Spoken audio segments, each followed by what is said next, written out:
Nothing. Now, how would you feel if your dad gave you 100 quid, a book on websites, you're 16 years old, and he tells you you're never to ask for money again? Well, I think I would have been ever so slightly baffled and probably asked for a loan a wee while later. But that is not what our next guest did, as now, 11 years later, aged 27, Guy Levine is reputedly earning £40,000 in 2 days from sending only 3 emails. Guy, is this correct? Yes. Gosh, how? I think, you know, there's a new wave of business coming along, email, the internet, and I think now things are a lot easier. And if you've got a, you know, a base of people that are listening to what you say, now instead of advertising and marketing, you can simply send emails to them, have a great little website and sell your products. Must try that, might get 40 grand back tomorrow. Yeah, it sounds like pyramid selling to some extent. I think ultimately, you know, selling can be easy when you've got a great product. And as long as you've got a great product, I think there's nothing wrong with trying to sell as much of it as possible. So you're called a so-called Google guru. So what exactly is that title, or is that just an all-enveloping title? I think it was an all-enveloping title because one of the products that I made was about how to use the search engine Google to get massive publicity to your products. But Google do exams that you take to become a certified professional, and I passed those, so I think that's where it came from. I think my friends used to call me the digital Del Boy, I think it's a great phrase. which was probably more apt. And how successful or how financially successful can you become?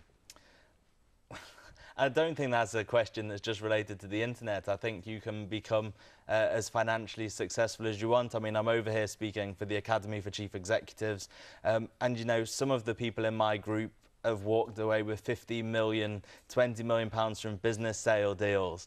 And I think if they were to say, well, I could only become successful to walk away with $1 million, you know, they'd cap their own success. I think as long as when you spend it ethically, you know, the more money that you can make, the better. But is it a case of having the idea and just having the guts to follow it and market it and not saying, oh, I couldn't do that? I think that not going to university helped me because you don't overanalyze things, and it's almost like it's the only thing that I was able to do. So I stuck with it and persevered, and it's like everything. Some days you have good days, some days you have bad days, but you've just got to keep on going because you don't have any other choice. Mm-hmm. But you must have an amazing focus. Like, what is your daily routine? How do you make the money that you make? When I first started, it was a 2-day week. Did as little as possible, played golf every day.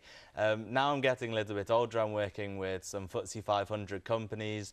I do a lot of speaking, so I probably work a similar amount of time to everyone else. I'm at my desk normally at 7:30. And when my wife comes home from work, you know, I finish and we have a great time. But I try and focus on doing the right things as opposed to just doing things. And you've got a new baby on the way as well. 1st of December. Oh, Can't fantastic. Wait. I bet that's going to be possibly the most exciting thing on the horizon for you, is it? Well, yes. I mean, I travel a lot with work. I speak to a lot of chief executive groups. And the problem is that I was told that come the 1st of November, no more nights away, because I was to be there for the birth, if only to offer a hand to hold and squeeze. Do you want a wee boy or a wee girl? I'm happy with whatever I get. Well, we wish you comes every along, success. you know that we're going Google. Oh, yes, all right. Okay, enjoy your time here in Belfast. Thanks for joining us. Thank you very much. Great meeting you. And thank